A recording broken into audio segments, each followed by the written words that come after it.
Hello বন্ধুরা, মঙ্গল গ্রহে যাওয়ার আগে চাঁদে একটি বেস তৈরি করা হবে, যার ফলে মার্স প্ল্যানেটে যাওয়ার প্রসেস সহজ হয়ে যায়। স্পেসএক্স কোম্পানির ফাউন্ডার ইলন মার্স মঙ্গলে যাওয়ার কম্পিটিশনের মধ্যে উইনার হতে চান। এছাড়াও ইউরোপিয়ান এবং রাশিয়ান স্পেস এজেন্সি মানুষদেরকে মঙ্গল গ্রহে পাঠানোর কথা বলে থাকে। কিন্তু মার্স প্ল্যানেটের হার্টস অ্যাটমসফিয়ারে ল্যান্ড করার পর মানুষেরা সেখানে কিভাবে বেঁচে থাকবে? কেননা মাটির পরে মানুষদের বেঁচে থাকার সবচেয়ে বড় প্রয়োজনীয়তা অক্সিজেনই সেখানে নেই। আমেরিকান কোম্পানি নাসা মঙ্গলে অক্সিজেন তৈরি করার কী পদ্ধতি বার করলো, এবং ইন্টারন্যাশনাল স্পেস স্টেশন যেভাবে অক্সিজেন তৈরি করে সেই পদ্ধতি মঙ্গল গ্রহে কাজ করবে না কেন? সামিম ওয়ার্ল্ডের ভিডিওতে আরও একবার আপনাদেরকে স্বাগতম জানাই। বন্ধুরা, মঙ্গল গ্রহে মানুষদের বসবাসের অনেক বড় একটা স্বপ্ন আছে, যার মধ্যে সায়েন্টিফিক এক্সপ্লোরেশন এবং স্পেস কিউরিসিটির ফ্যাক্টর তো আছেই। এবং এই স্বপ্নের মধ্যে একটা বাধা বা ভয় লুকিয়ে রয়েছে।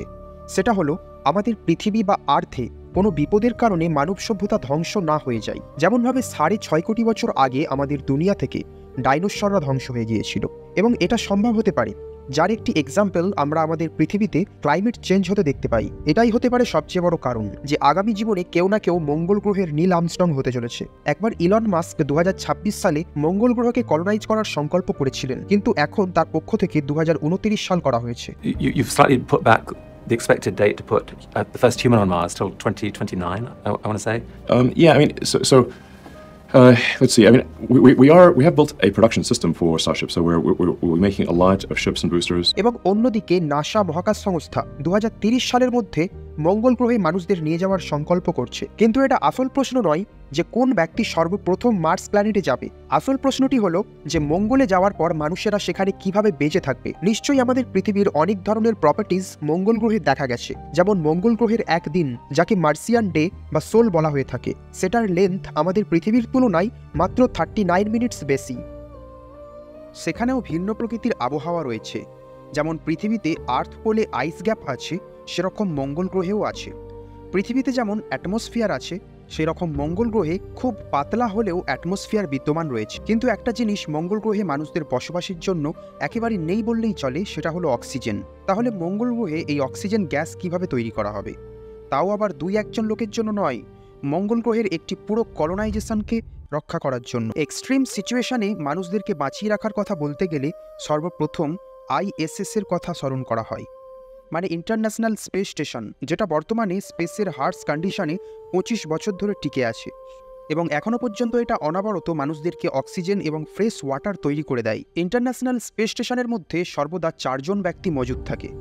এদের প্রতিদিনের পানির রিকোয়ারমেন্ট কমসে কম 45 লিটার, মানে এক মাসে 1350 এবং এক বছরে 16,200 লিটার। এছাড়াও ISS-এ 1000 কেজি অক্সিজেন গ্যাস প্রতি বছর ব্যবহার হয়ে থাকে। এত বেশি পানি এবং অক্সিজেন পৃথিবী থেকে 400 কিলোমিটার দূরে মহাকাশে কিভাবে তৈরি করা হয়? এই কাজের জন্য ISS-এ দুটো সিস্টেম লাগানো আছে। একটি হলো ওয়াটার রিক্লামিনেশন সিস্টেম WRS, এবং দ্বিতীয়টি হলো অক্সিজেন জেনারেশন সিস্টেম, মানে OGS।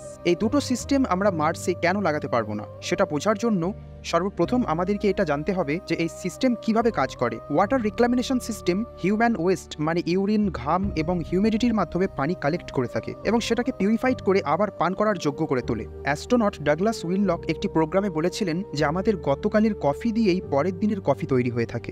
WRS সিস্টেম ISS এর মধ্যে ব্যবহৃত পানিকে পিউরিফাই করে দ্বিতীয়বার ব্যবহার করার যোগ্য করে দিতে পারে, এবং এইভাবে 98% পানি অপচয় হওয়া থেকে বেঁচে যায়। এবং এর সাথেই আছে অক্সিজেন জেনারেশন সিস্টেম। এই সিস্টেম WRS থেকে সামান্য পানি নিয়ে থাকে এবং সেটা এক বিশেষ প্রসেসের মধ্যে দিয়ে নিয়ে গিয়ে শ্বাস প্রশ্বাস নেওয়ার জন্য অক্সিজেন তৈরি করে। এই সিম্পল প্রসেসটি আমরা ক্লাস 5-এ পড়েছিলাম, যাকে বলা হয় ইলেকট্রোলাইসিস। পানির মধ্যে দিয়ে ইলেকট্রিক্যাল কারেন্ট দেওয়া হয়, যার ফলে পানি অক্সিজেন গ্যাস এবং হাইড্রোজেন গ্যাসে রূপান্তরিত হয়। অক্সিজেন গ্যাসকে শ্বাস প্রশ্বাস নেওয়ার জন্য ব্যবহার করা হয়, কিন্তু হাইড্রোজেন তো একটা খুবই বিপজ্জনক ইনফ্ল্যামেবল গ্যাস, যেটা পুরো ISS-কে 1 সেকেন্ডের মধ্যে জ্বালিয়ে ধ্বংস করে দিতে পারে। এই হাইড্রোজেন গ্যাসকে নষ্ট করা হয় না, এটাকে অন্য একটি সিস্টেমে পাঠিয়ে দেওয়া হয়, যাকে সেবেটিয়ার সিস্টেম বলে। এই সিস্টেম ISS-এর মধ্যে থাকা অ্যাস্ট্রোনটদের ওয়েস্ট কার্বন ডাইঅক্সাইড জমা করে এবং তাতে হাইড্রোজেন গ্যাস মিক্স করে তা থেকে পানি, মিথেন গ্যাস এবং সামান্য তাপ সৃষ্টি করে। পানিকে আবার ব্যবহারের জন্য নিয়ে আসা হয় এবং উত্তাপকে হিট ম্যানেজমেন্ট সিস্টেমে ঢেলে দেওয়া হয় এবং মিথেন গ্যাস, যেটা আমাদের পৃথিবীর জন্য খুবই গুরুত্বপূর্ণ, সেটা আইএসএস এর বাইরে স্পেসে ছেড়ে দেওয়া হয়। মিথেন গ্যাস এক ধরনের ফিউল হয়েও থাকে, এটা দিয়ে এনার্জি এবং হিট তৈরি করা যাবে, কিন্তু সেটা নষ্ট করার কারণ হচ্ছে সেটা জ্বালানোর জন্য অক্সিজেন প্রয়োজন এবং আইএসএস এর মধ্যে অক্সিজেনটাই হচ্ছে সবচেয়ে দামি জিনিস।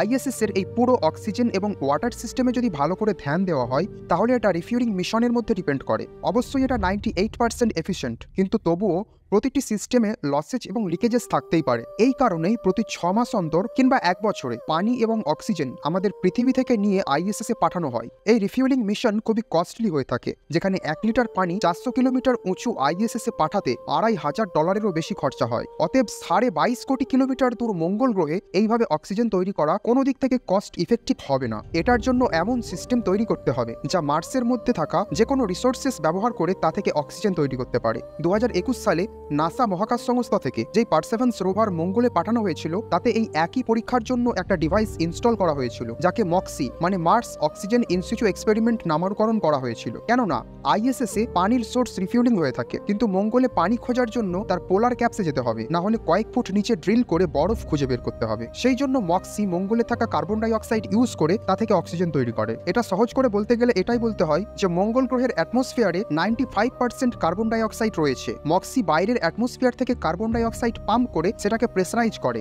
তারপর সেটা একটি ইলেকট্রোলাইজারে ঢেলে 800 ডিগ্রি সেলসিয়াস টেম্পারেচারে হিট করে, যার ফলে কার্বন ডাই অক্সাইড থেকে অক্সিজেন গ্যাস পৃথক হয়ে যায়। এই ইলেকট্রোলাইজার গোল্ড বা সোনা দিয়ে তৈরি, কেননা গোল্ড হচ্ছে এক্সিলেন্ট হিট কালেক্টর, যেটা প্রেভেরিয়ান্সের অন্য দিকটা উত্তাপ থেকে রক্ষা করে। এই প্রসেসে কার্বন ডাই অক্সাইড থেকে অক্সিজেন গ্যাসের সাথে সাথে কার্বন মনোক্সাইডের সৃষ্টি হয়। এর ক্ষতিকর দিকটি হলো যদি এই প্রসেসে কার্বন একেবারে আলাদা হয়ে যায় তাহলে সেটা কার্বনের একটি লেয়ার তৈরি করতে পারে, যেমনটা কুকিং প্যানের নিচে দেখতে পাওয়া যায়, এবং এই লেয়ারটি প্যাভেরিয়ান্সের ক্ষতি করতে দেরি করবে না। সেই জন্য এই প্রসেসটি খুবই সতর্কতার সাথে সম্পূর্ণ করা হয়। কিন্তু মঙ্গল গ্রহে মক্সি এক সময়ে কতটা অক্সিজেন প্রডিউস করবে?